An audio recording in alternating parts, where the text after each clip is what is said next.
Sebelumnya, trauma mendalam yang dialami korban perundungan yang dilakukan Ivan Sugianto masih membekas.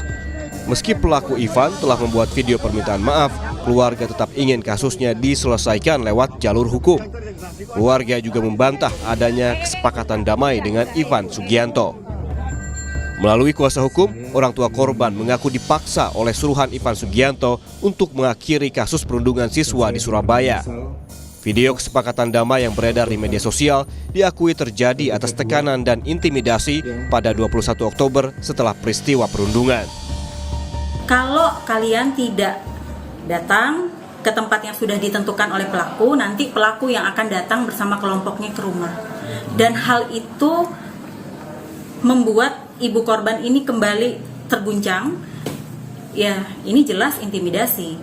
Pelaku membuat surat pernyataan yang ditulis dan diinisiasi oleh pelaku tanpa dirembukan isinya dengan keluarga korban. Silahkan publik yang menilai, apakah hal ini bisa dikatakan sebagai bentuk perdamaian? Karena jujur saja, orang tua korban berada di bawah tekanan, berada di bawah intimidasi dan masih rawat jalan pasca kejadian di siang hari yang menimpa anak korban. Di tengah pemeriksaan oleh Mapolrestabes Surabaya sebagai tersangka, rekening Ivan Sugianto diblokir oleh PPATK atas dugaan aktivitas usaha ilegal. Kepala PPATK Ivan Yustiawandana menyatakan, "Kami menerima laporan dari industri keuangan, semua masuk dalam database kami.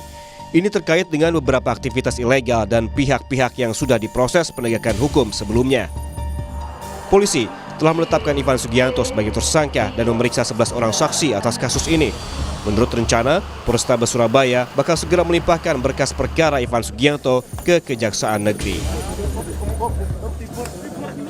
Tim Liputan Kompas TV.